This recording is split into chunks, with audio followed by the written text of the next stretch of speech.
السلام عليك يا أبا عبد الله، السلام عليك يا ابن رسول الله. أعوذ بالله من الشيطان اللعين الرجيم. بسم الله الرحمن الرحيم.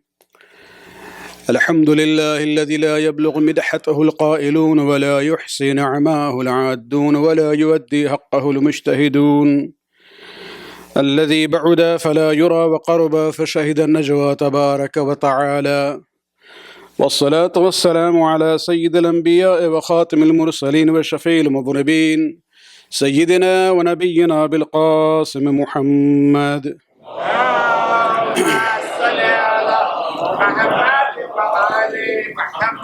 وعلى أهل بيته الطيبين الطاهرين المعصومين الذين أذهب الله عنهم الرجس وطهرهم تطهيرا.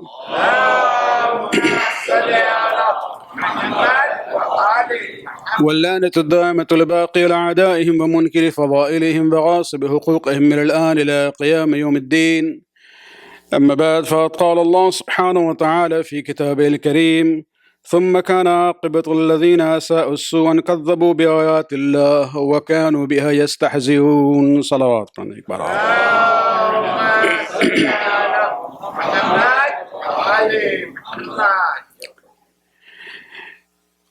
In this series of the majalis that we have for the Azav Sayyid al-Shuhada, culminating with the Arbaeen, tonight is the eve of Arbaeen and tomorrow is the day, of course. The topic that I selected and started talking about it from Thursday night was the issue of ziyarat, keeping in mind the concept that our 11th Imam has considered the ziyarat of Arbaeen to be one of the signs of the mu'mineen.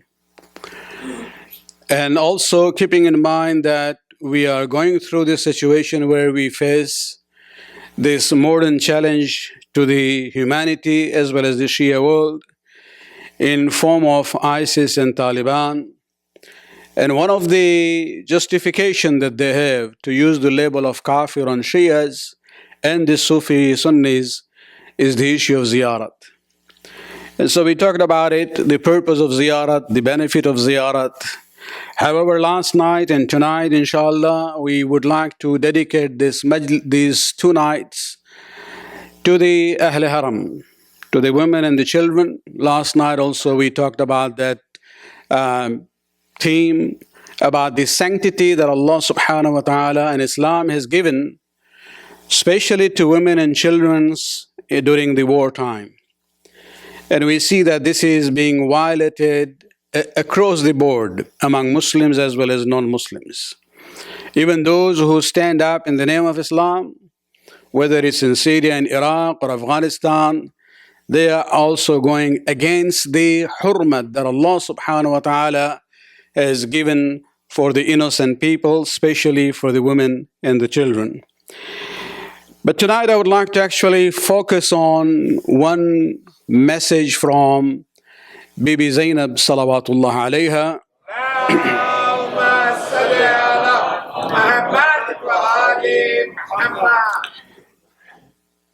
To keep in mind that when we talk about events of Karbala, although we use the name Karbala, but we don't use it as a location. It actually, covers the entire movement from the day Hussein left Medina till the time Ahl Haram reached back to Medina. And so, for example, if you look at Ziyarat Ashura from Ziyarat Nahiya that we have, not Ziyarat Ashura, Ziyarat Nahiya, which is attributed to the 12th Imam, you will see in the list of the Shuhada of Karbala, you also have the name of Muslim bin Aqil and Hani bin Urwa, although they were killed in Kufa. So anyone who was basically, part of this process of the movement of Imam Hussain alayhi salam, we basically include them under that broad title of Shuhada Karbala. Till the day of Ashura, this movement was led by Hussein bin Ali. But after the day of Ashura onwards, this was led by his sister Zainab bint Ali. And the role that she has played is very, very, great. And inshallah, if we get the opportunity sometimes in the future, we can talk about it in detail. But tonight I would like to just, concentrate on one sentence. Even if we can imbibe the greatness of that one sentence from Zainab. And if that can change our outlook towards life, I think it's more than enough. And this is a statement which she uttered, and I'm not referring to the khutbah in Kufa or the khutbah in Sham. This is, when Ahl Haram are brought to the darbar of Ibn Ziyad in Kufa. You can imagine the situation where the head of Imam Hussein and his family are presented, there as prisoners.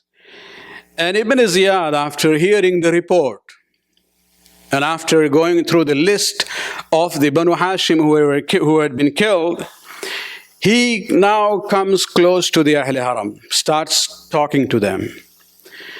And when he was told that this is Zainab bint Ali, he turns to her. And he asked her a question where he says, كيف رأيت صنع الله بأخيك وأهل بيتك? Just think about the cruelty of this man. He is now talking to somebody, who has gone through suffering, and he is asking, what do you have to say about what Allah has done with your brother and your family? He doesn't say what we have done. He says what Allah has done to your brother and your family. If there was an ordinary lady there, she would have either maintained silence, or she might have given a vague answer in order not to offend the oppressor anymore, and so that they will not be inflicted with harm anymore. But Zainab was not an ordinary woman. She is a lady raised in the lap of Fatima Zahra. She is a lady who was raised with this courage of Ali ibn Abi Talib.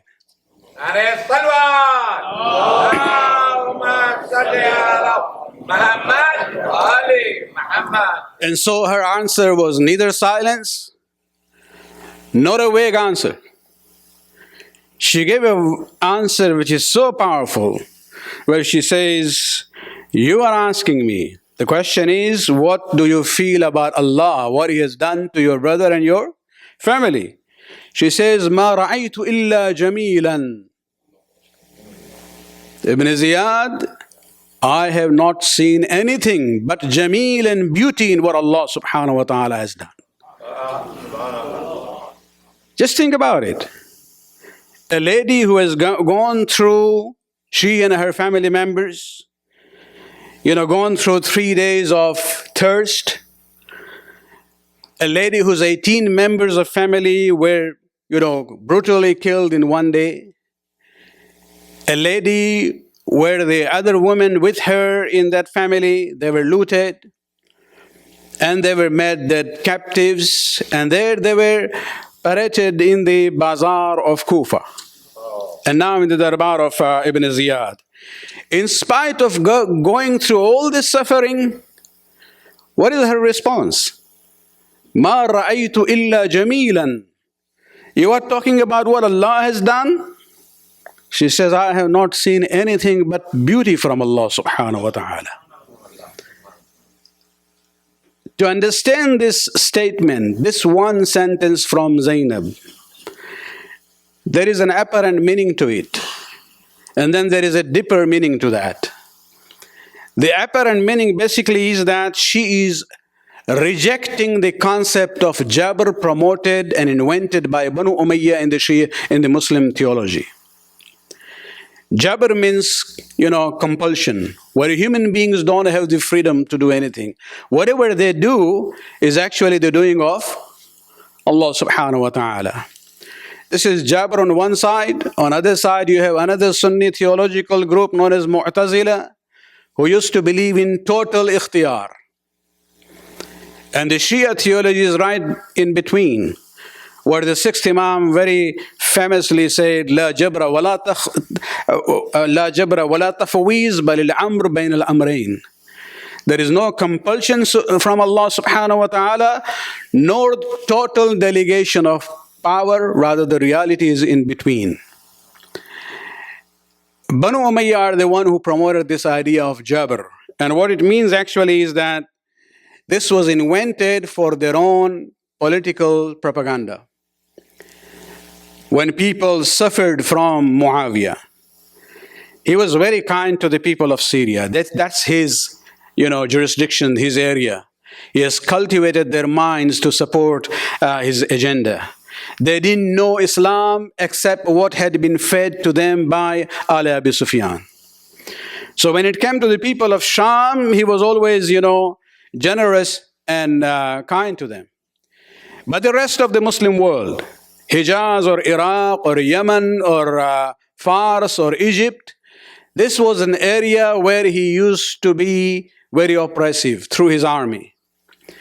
And people would have this feeling of rising up against him, rebelling against him. In order to quell those feelings, this is where he uses the ulama of Darbar. And he says, why don't you promote this idea that whatever I do is not my doing? This is Allah's doing. So if you have any problem with what I do to you, don't blame me. You should complain to Allah subhanahu wa ta'ala. And this concept has come, unfortunately, in the mainstream Sunni theology till now. You will see many prominent ulama among them. Almost all of their four madhahib on this issue are united. That if your ruler or a khalifa is fajr, fasiq, zalim, it is haram for you to oppose him or protest against him.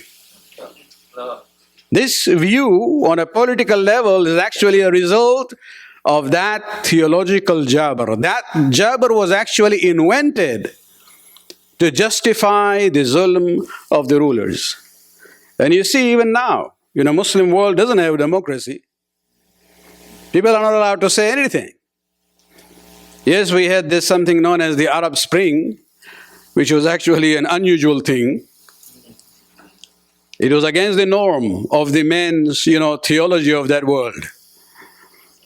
And it's amazing that they tolerated that in Tunis, they tolerated that in Libya, they accepted that in Egypt, they accepted that in Yemen. And when that wind reached to Bahrain, all of a sudden it was stopped. Even the Western powers, including your own government here, became silent. Why? Because the majority there happens to be the Shias. And this is where we see that, the whole process of Banu Umayyah has an impact even in the modern day situation that we see in the Muslim world. By uttering these words, مَا رَأَيْتُ إِلَّا جَمِيلًا, because you are trying to attribute your actions to Allah subhanahu wa ta'ala, Zainab says, as far as Allah is concerned, I have seen nothing but beauty from him. هَؤُلَاءِ قَوْمٌ كَتَبَ اللَّهُ عَلَيْهِمُ الْقَتْلِ. As far as my brother and my family members are concerned, they were put in a situation where Allah demanded for them to stand up and fight. This was the obligation that they had. فَبَرَضُوا إِلَى مَضَاجِعِهِمْ. Therefore they went forward. Even they knew that at the end they will be killed. وَسَيَجْمَعَ اللَّهُ بَيْنَكَ وَبَيْنَهُمْ. And O Ibn Ziyad, on the day of Qiyamah, Allah will gather my brother and his companions and you together. And then there will be arguments between you and them. And then you will see who will be the successful one on the day of judgment. سَكَلَتْكَ أُمَّكَ Ibn Marjana, O son of Marjana, may your mother sit in grief for your death. Look at the courage. She doesn't say Ibn Ziyad, because it was not sure that is the name of the father. She actually brings this issue even in Ziyarat Ashura from Imam Muhammad al-Baqir alayhi salatu wassalam.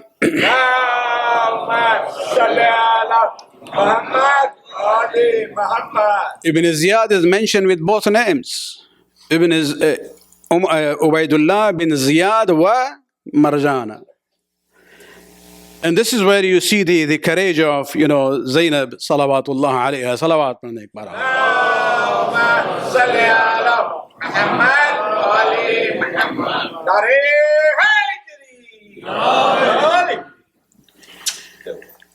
What she was saying that, the process of death is a natural process that Allah subhanahu wa ta'ala has created. If somebody takes a knife and cuts the throat of someone, according to the cause and effect system that Allah subhanahu wa ta'ala has created, death is inevitable. It doesn't mean you can attribute that to Allah subhanahu wa ta'ala. We see light here, and the light is coming from electricity. This is the power which generates the light. Suppose somebody, it was a live wire hanging here, and a person pushes another one knowingly towards that live wire. And the person who is being pushed dies because of that. Who is responsible? Is it the electrical company which supplies the power, or the person who pushed? Are you going to sue the electrical company? Or are you going to sue the person who, you are going to convict the person who pushed that fellow? Allah subhanahu wa ta'ala created a system. If somebody misuses it, Allah is not responsible for that. That is the whole process of imtihan. This is what Zainab was saying, that Allah subhanahu wa ta'ala put you in a situation. You were not allowed to kill my brother. My brother was not allowed to do bay'at of Yazid. On both sides. It was haram for you people to kill my brother. It was haram for my brother to do bay'at of Yazid. You brought about the situation where you killed him. Maut is haqq, but it is not the doing of Allah subhanahu wa ta'ala. You are responsible for it. Salawat पढ़ने एक बार.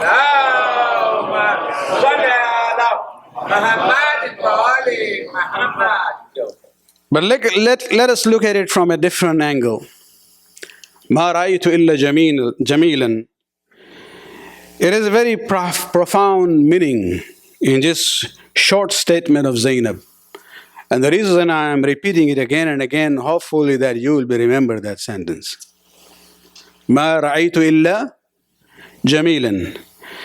Because Zainab, in that position, at that moment in history, becomes the beacon of hope for all the Muslimin from that day till the end of this dunya. And basically by uttering those words, what she is saying, that do not let the zulm of the oppressor dampen your spirit. Take away the joy from those who are zalimeen. Do not let them feel joyful for what they have done to you. Change your tragedy into a power for yourself. And this is what we see happening with the statement of Zainab bint Ali wa Fatima salawatullah alayha. Salawat.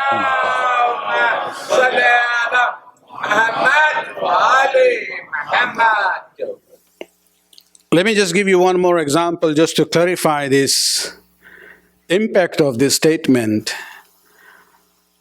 We know from our Imams, an Imam who was known to be in prison for the longest time, that was Imam Musa al-Kazim alayhi salatu wasalam.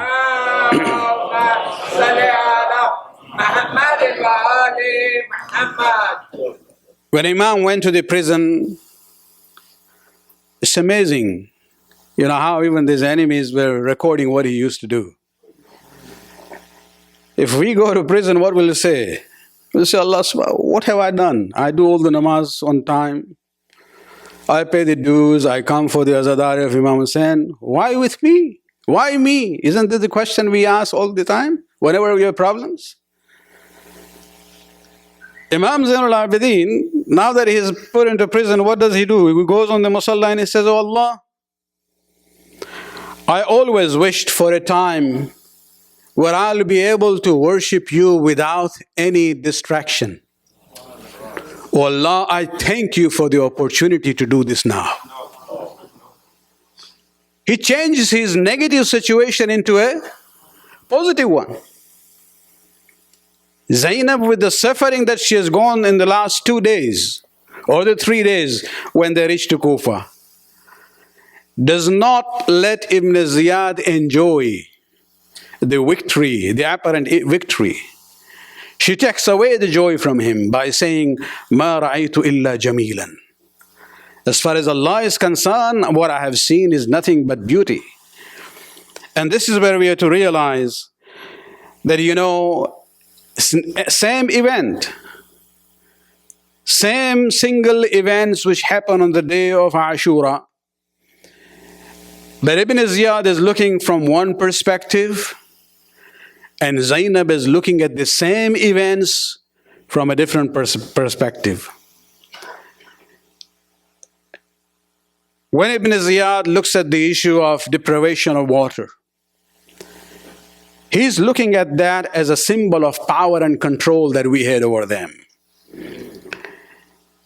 Zainab also is looking at the thirst of the shuhada, but she is looking through that, the resolve of the shuhada in spite of the thirst. And that is where, when she looks at the resolve and the azm of the shuhada, she says, "Ma ra'aytu illa jamilan." You consider that to be power for you, I consider that to be a jameel as far as my shuhada are concerned. Ibn Ziyad might look at Qasim and how he was killed and how his body was trampled. Zainab looks at the same incident. Ibn Ziyad says, this is our power, what we did to them. But Zainab looks at Qasim and remembers how he responds to the question of Imam Hussain on the eve of Ashura. When Imam said, what is the perspective of death in your eyes? And he says, "Ahla min al-asal." For Zainab, that statement of Qasim is nothing but beauty and jameel. Ibn Ziyad, he looks at the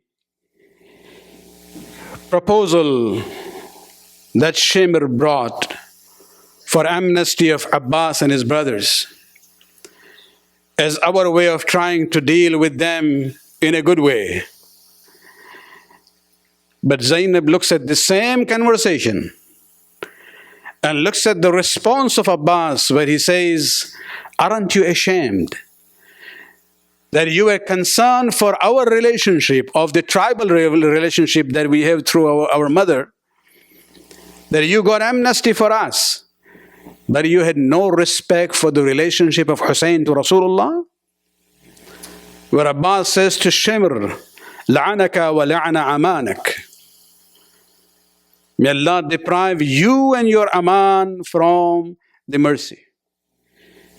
And that is where Zainab, when looks at the response of Abbas, for her, that was nothing but jameel and beauty. Ibn Ziyad, when he reads the report of how Ali Akbar was thirsty, the way he comes after the first victory to Imam Hussain alayhi salam, and he says, "Oh my father." And he complains in a way that only a son can say to the father,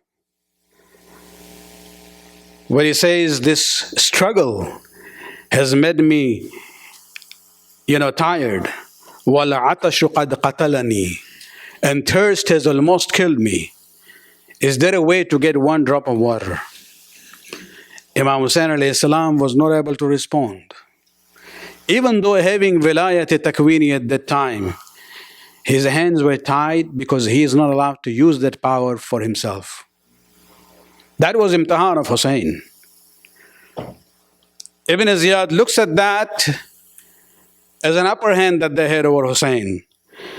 But Zainab remembers the last words of Ali Akbar when he came down from the horse, where he says to his father that, "Oh my father, your grandfather has already come.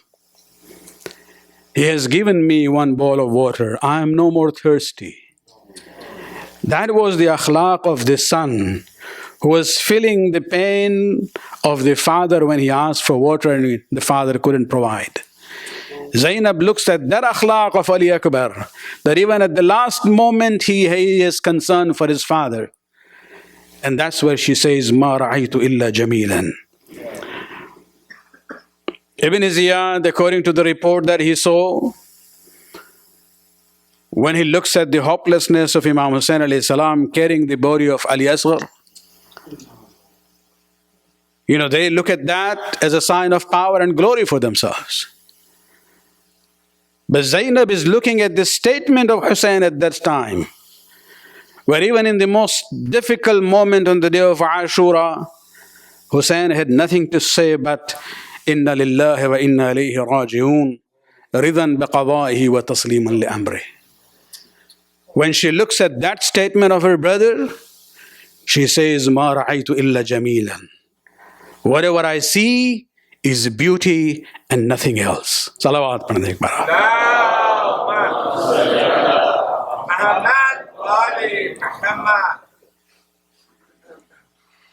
I'm sure Ibn Ziyad was told at the last moment when Imam Hussain alayhi salam was being killed, Zainab was pleading to Umar ibn Sa'ad that you will be just looking at this and you will let my brother be killed. For him, that is a sign of showing how they made Ahl Haram hopeless totally. But Zainab remembers her own dua after that. When the head of Imam Hussain alayhi salam was put on the spear, she remembers her own words. Allahumma taqabbal minna hadha al-qurban. Oh Allah, accept this sacrifice from us for the sake of your deen. These are the situations where you see the same event. Ibn Ziyad is looking from one perspective, Zainab is looking at it from a different angle, and for her, there is nothing but beauty that she sees among the shuhada of Karbala. Salawat padne ek baar.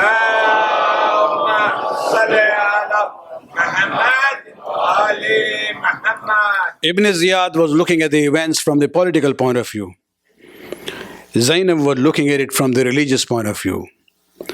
Ibn Ziyad was looking at the events of Karbala from the short-term consequences, whereas Zainab was looking at it from the long-term consequences. Ibn Ziyad was looking at this situation from a worldly perspective, and Zainab was looking at these events from the perspective of the Akhirah, and she was sure, وَالْعَاقِبَةُ لِلْمُتَّقِينَ, the eventual victory is for the muttaqeen and the righteous people. And so when we look at this sentence of Zainab, this is actually a message for each one of us, as a community and as individuals, that whenever we face tragedies in our own lives, or collectively as a community here, as a minority, turn the tragedy into a positive force for yourself. And always look at inspiration to the example of that lady standing there in the darbar of Ibn Ziyad, but saying nothing but, "Ma ra'aytu illa jamilan." Salawat padne ek baar.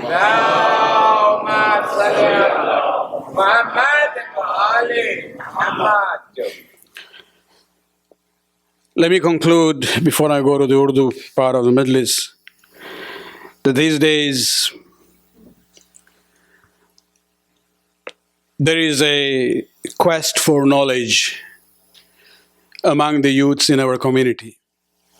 Especially, many have this quest and thirst for what is known as spirituality. sometimes presented in the name of Irfan. Let me say, you don't need to go to Ibn Arabi for that. You don't need to go to Imam Ghazali for your spiritual development. What we have is from the Ahlul Bayt. Look at this ma'rifat of Zainab. Look at her statement. Look at her courage. These are the sources that we have which can help us how to develop ourselves even further, to become stronger in Iman and to attain higher levels of spirituality. You don't even need to go through the literature of the Sufis, because they also eventually will take you to the door of one or the other Imams of Ahlul Bayt. So you left one and reached again there, where you're already at the door now. You don't need to go through Ibn Arabi and Imam Ghazali or the Sufi path. You're already there at the door of the Ahlul Bayt. And the door of the Ahlul Bayt is always open for you. It is for you to start the journey under the guidance of the Ahlul Bayt. And then you will be able to attain that higher level that even ladies like Zainab and Kulsum displayed that righteousness and piety even in the most difficult times of their lives. Salawat padhne ek baar.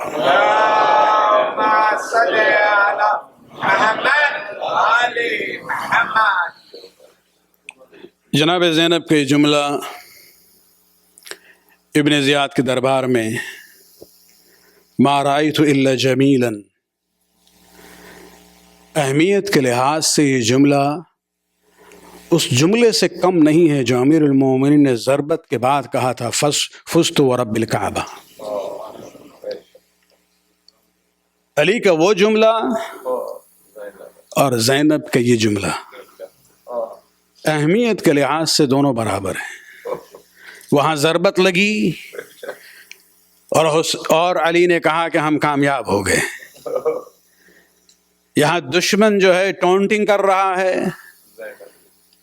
اور زینب کہتی ہیں مجھے سوائے جمیل اور جمال الہی کے کچھ اور نظر نہیں آ رہا ہے.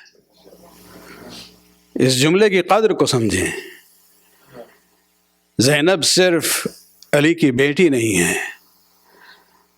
زینب صرف فاطمہ کی بیٹی نہیں ہے، زینب صرف حسنین کی بہن نہیں ہے.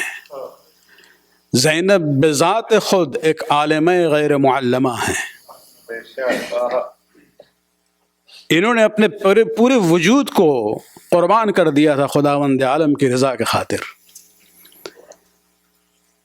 اور یہ صلہ دنیا میں خداوند عالم نے انہیں دیا ہے. ان تمام قربانیوں کے صلہ دنیاوی اعتبار سے آپ دیکھیں کہ زینب کا نام پورے دنیا میں ہے. اور کیوں نہ ہو، اس لیے کہ جب آپ خداوند عالم سے ڈیل کرتے ہیں تو اس معاملے میں کبھی بھی نقصان اور گھاٹا نہیں ہو سکتا ہے.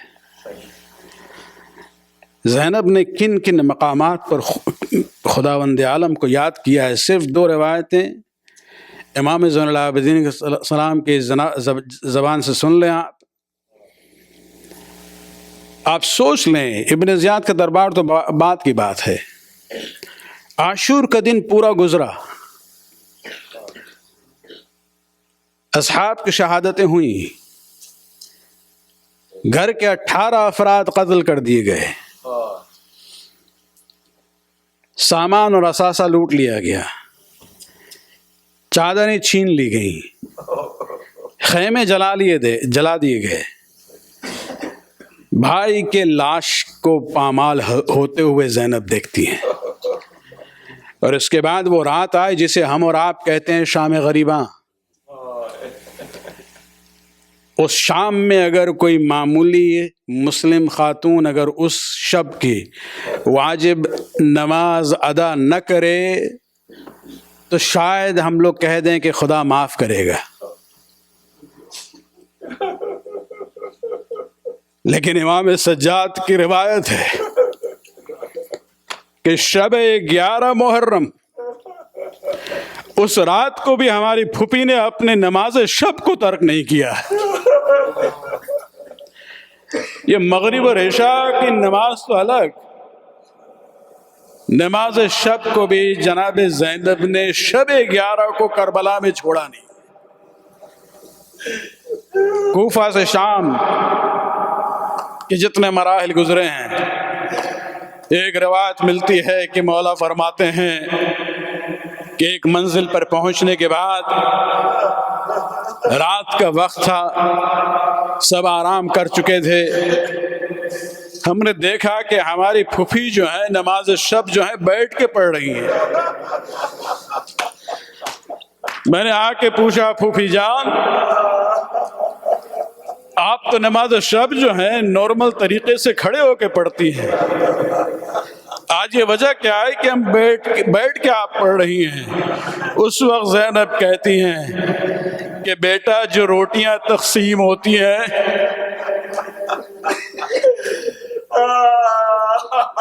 کم پڑ جاتی ہیں، ہم اپنے حصے کی روٹی کو بھی بچوں میں تقسیم کر دیتے ہیں. اب تمہاری پھوپھی کے پاس اتنی طاقت نہیں ہے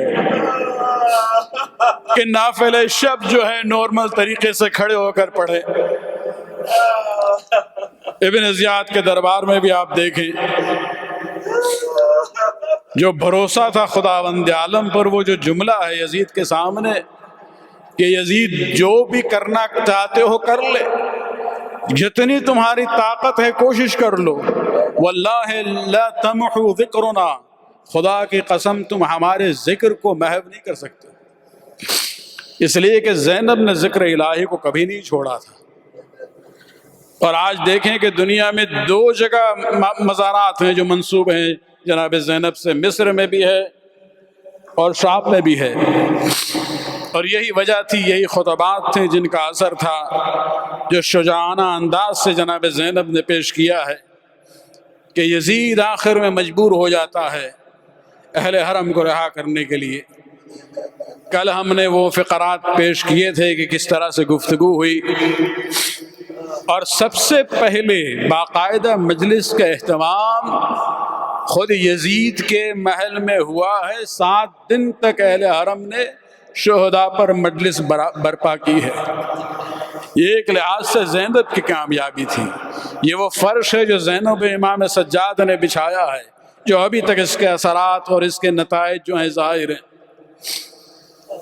جب یہ قافلہ تیار ہوا اور یزید نے نعمان بن بشیر کو قافلہ کا سالار قرار دیا کہ وہ حفاظت سے جناب امام کو اور ان کے اہل حرم کو حفاظت کے ساتھ مدینہ لے کے جائے، اس وقت جب تیاری ہوئی ہے، عزاداران حسین یہاں تاریخ کی بات نہیں ہے بلکہ ہمارے علماء کے جو بیانات ہیں، اور کچھ دل کی کیفیت ہوتی ہے جس کو بیان کر سکتا ہے انسان، کہ جب اہل حرم تیار ہوئی ہیں رہائی کے بعد، یقیناً دل میں ایک احساس رہا ہوگا کہ اب ہم آزاد ہو گئے اور ہم لوٹ کے گھر جا رہے ہیں. لیکن ایک خاتون تھی